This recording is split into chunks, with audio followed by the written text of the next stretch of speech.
Hello again, everybody. Zack Attack is here with the Atakline for Monday, November 12th, 2012. Hope everyone had a great weekend. Of course, Veterans Day weekend. Thank you to all the veterans who served our nation, currently serving, even for stuff that's stupid. Like I said, salute to the veterans out there on this weekend for them. And it was a good weekend for me, the DJ veteran, as of course I DJ'd 2 gigs this weekend on Friday and Saturday. First Friday night, I officially ended my 2012 season with the Westby Orchards with their annual staff party, which I DJ'd for the second year in a row. It was a good show. Surprisingly better than last year's staff party. Last year's staff party, like this year, was dry because most of their workers are teens, so they can't drink yet. But better than last year. We had more dances than last year. We had line dances going. A couple songs I haven't played in a long, long time, which I did play at that show. Inspiration for other shows. Give me inspiration for other shows. So that was good. And of course, Saturday I did an event at the program here called the Hoedown for Hearing. It was for the Raw, the Lions Hearing Center here in Michigan.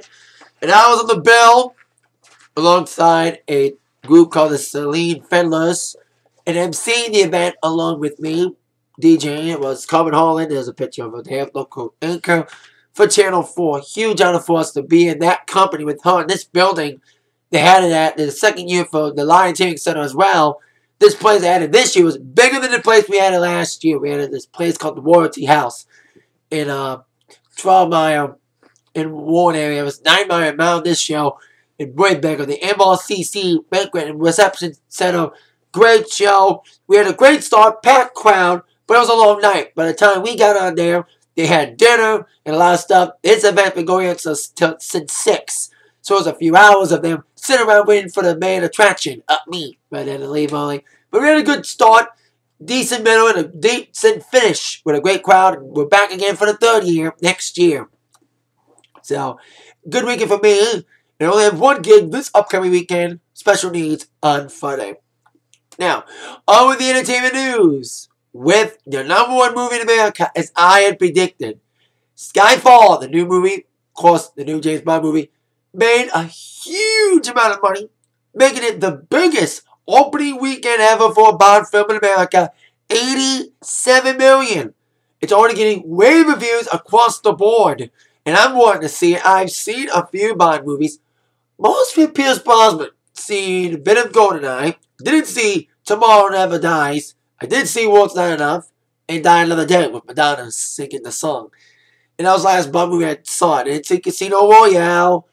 Or the other movie with Daniel Craig. But maybe I'll see this one. Hearing it's good. So there you go. Skyfall. #1. $87 million. Now, with big news on breakups involving a relationship and a band. Well, the top entertainment news story of the weekend had to be the breakup, or not, of Justina Bieber. Did I say Justina Bieber? He sings like a girl. Well, he sung like one. But anyway, Justin Bieber and Selena Gomez apparently broke up over the weekend. According to several sources that they broke up about a week ago. Because of their crazy schedules, it was getting harder and harder to maintain a relationship. It seemed all well for Bieber until rumors started about them splitting up when Bieber was spotted alone at the Lion King with a bunch of girls from the Victoria's Secret fashion show that he, of course, performed last week. And apparently they were on Splitsville, and it seemed that way when Bieber did sing Cry Me a River from Justin Timberlake during one of his concerts over the weekend.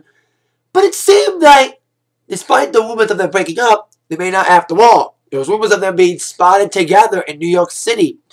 Over the weekend, of course, Bieber's in New York, not only doing the Victoria's Secret thing, but also doing some shows at the Barclays Center.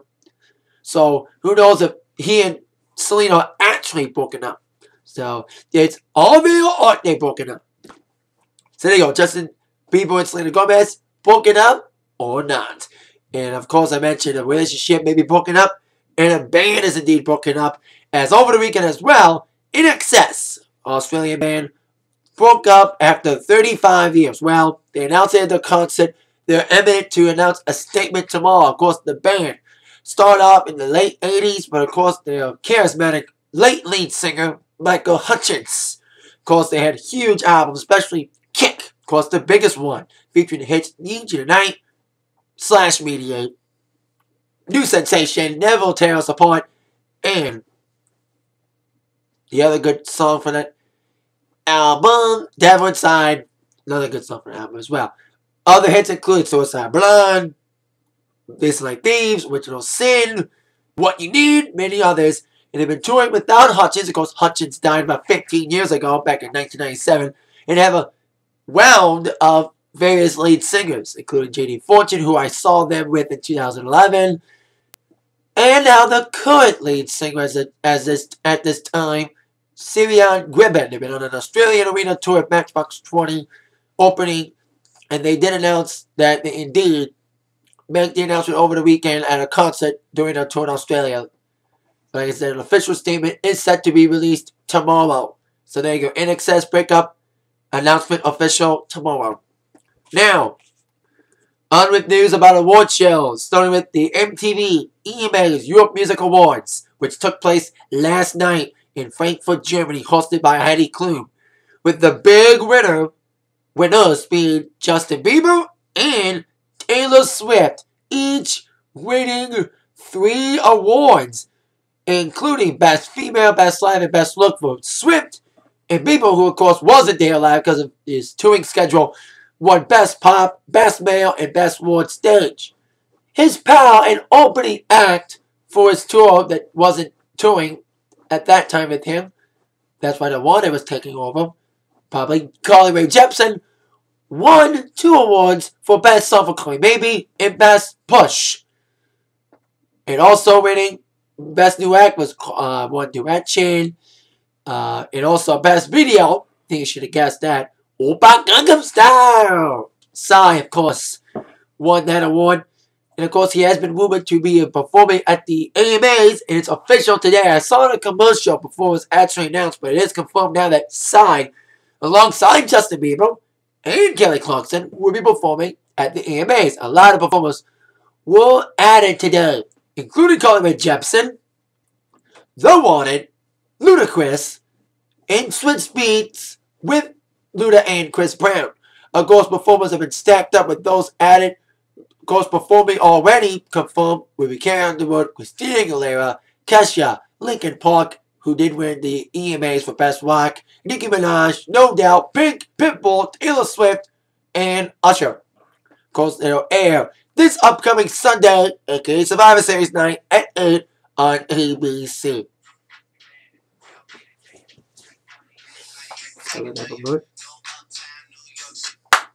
Anyway, on with news on the Rolling Stones. Anyway, Rolling Stones, of course, have been doing shows to honor the 50th anniversary. This week's a big week for them with their documentary Crossfire Hurricane, set to debut this week on HBO. The shows in London and New Jersey have sold out within minutes. Hold on. I'm making my video right now, homie. What? I'm making my video.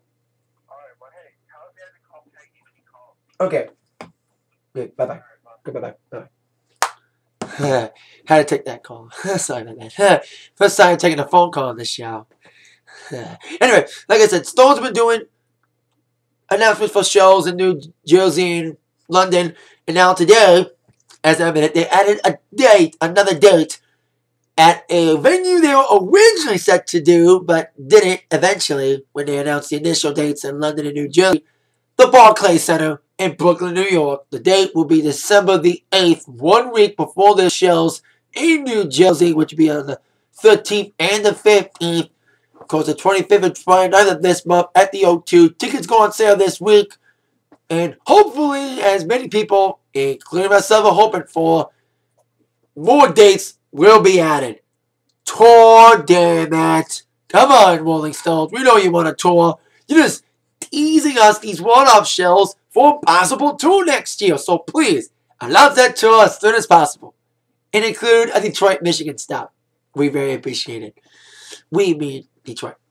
Speaking of Detroit and sports and everything, because before I get to NFL news, Detroit Lions, who lost yet again, announced the halftime performer for this year's Thanksgiving halftime game against the Texans.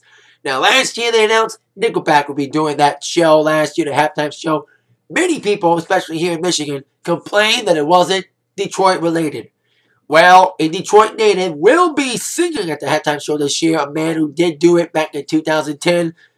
Detroit/Romeo's own Kid Rock will be doing the halftime entertainment at the Thanksgiving game next Thursday, the 22nd, with his upcoming album, Rebel Soul, coming out this upcoming next Monday, the 19th. He's set to debut on television and the world, for that matter, especially TV and Ford Field. The song called Detroit, Michigan, from his upcoming album, like I said, Rebel Soul. And he'll be performing that along with the sponsorship of the United Way. So there you go. Kid Rock performing at the halftime Thanksgiving game for the Lions. Now, speaking of Lions, of course, NFL. Real day for the NFL and a bad day for my beloved Bears. Besides the Lions. Of course, Lions lost to the Minnesota Vikings terribly. And it was the first tie in a long time that St. Louis Rams and Arizona Cardinals went to a tie and did not break it. And also big news, including Atlanta Falcons no longer being undefeated as they got the first loss to the New Orleans Saints. And it happened the Giants lost yet again with their loss against the Cincinnati Bengals. That was probably the only good thing for me to make up for the bad performance the Bears did last night. With bad weather and Soldier Field with rain falling down, the Bears lost terribly to the Houston Texans with bad weather, bad playing, and unfortunately, a bad injury. With Jay Cutler sustaining a concussion. We don't know how long he's out for. Michael Vick's also out with a concussion. So we'll see what happens with both of them and the effects on both their teams as the season wears on. Now, over to the other sports news besides NFL. Some Strikeforce news before I get to, of course, TNA Turning Point results in WWE Raw news. Strikeforce is apparently going belly up. There's been rumors about its imminent closure since UFC bought them last year.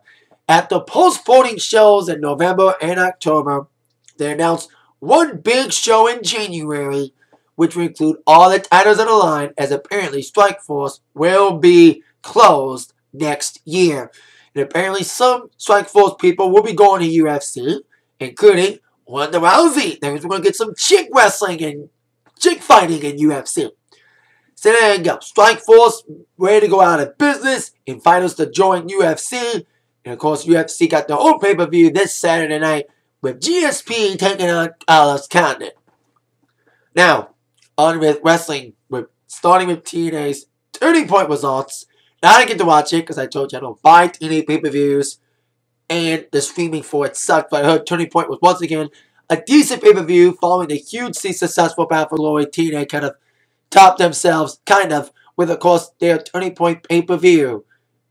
With, of course, everyone, unfortunately, retaining the championship. Starting with the no DQ television title match with Samoa Joe retaining over Magnus, RVD retaining over Joey Ryan, the X Division title, Chavo Hernandez retaining over Daniels and Kaz, and yes, Jeff Hardy, and what I heard is the best ladder match in TNA history, that's according to Dixie Carter, defeated Austin Aries in a ladder match and retained the TNA title.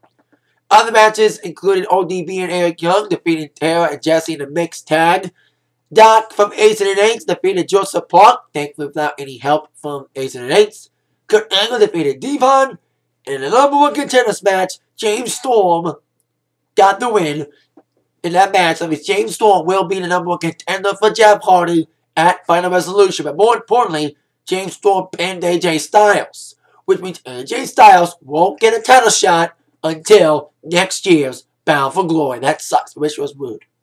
So there you go. Results from TNA's pay-per-view. And now on to the Raw before pay-per-view. Of course, Raw preview for the night. The last Raw before Survivor Series. Top 5 questions we must need answer tonight. Question number 5. Will this show be TV 14? Probably not, of course. Lynn McMahon losing her Senate race last week sparked a lot of people, including myself, saying, we want TV 14 back now that Linda lost. So, hopefully it's TV 14, but I doubt it. So, there you go. But I hope it goes TV 14 sooner than later. Question number 4. Well, we'll go down with the return of Jerry the King Lawler. I like JR being there with the King and all. It's sad to see him go, but I'm happy to see King return to Raw tonight to commentate. Hope he doesn't wrestle again. With the rumors of him joining Team Foley, which I'll get to that in a few seconds. So King returns tonight. I don't know if JR will be there. It's like I'm happy King's back, but it's sad losing JR because JR was great at commentating. I hope it's JR and King again, but I doubt it. So King is back commentating tonight. Question number 3. Will go down between Ryback and Brad Maddox. Now, of course, Brad Maddox is that referee that screwed Ryback in this little silly storyline at Hell in a Cell. And last week, Brad Maddox declared that he wanted to do what he had to do to make himself noticed in the WWE to get himself a contract for a wrestling career, not a referee career. That's why he did what he did to Ryback, so no one would forget the name of Brad Maddox. Well, Ryback hasn't forgotten. He neither has Vince McMahon, as he claims that Punk and Heyman has something to do with it. They both deny it still, and even Maddox said that Punk and Heyman weren't behind it. McMahon said, Maddox, you want a contract? Well, tonight you'll fight Ryback for $1 million contract tonight. But I bet you Ryback will win. So there you go. Ryback, Brad Maddox tonight in a match for a contract opportunity for Mr. Maddox. Question number 2. Will any of the matches be made for Survivor Series? Be more important. Who will replace Ryback in Team Foley? Now, of course, Team Foley against the newly named Team Ziggler's now 4-5. Of course, Kofi Kingston, Team Hell No, and Randy Orton taking on Team World Scholars, Dolph Ziggler, Wade Barrett, and Alberto Del Rio. Now, of course, the 5th man, there's been speculation about who the 5th man would be on Team Foley to replace Ryback. Rumors about Miz turning face, hearing more rumors about Jerry the King Lawler, but we'll see if that will be answered tonight on who will replace Ryback for Team Foley. Any other matches made for Survivor Series, like WWE always does, makes all the matches for the pay-per-view last minute with no hype, as usual. Now on to the number 1 question. What happened with our main event this evening? Now the main event was made early this morning. I got a text. I am subscribed to the WWE mobile mailing list. That's how many people first found out of tonight's main event, just 6 days before the triple threat match for the championship. 2 of the men in the triple threat will be taking on each other tonight. Yet again, one-on-one. CM Punk against John Cena. Now, their feud in my mind has been a great feud. They've fought many times at pay-per-view, especially Night of Champions, which was a great matchup, despite the little ending that kind of set up this whole storyline with Punk and referees and shit. But now, of course, Cena and Punk will be fighting each other tonight, trying to get one or the other momentum towards the triple threat match with Ryback for the title this Sunday. And we'll also see what happens. Also, they mentioned in question number 2 what happened with Sheamus and Big Show for their title match, which will be stupid yet again. But so there you go. See what happens tonight. The last War before Survivor Series tonight at 8 on USA Network. That's Eastern time. That is it for the Atakline for today. See you later for my War review. And with that in mind, you have been indeed been attacked by the news from Zach. Thank you again for watching. See you next time. Yeah.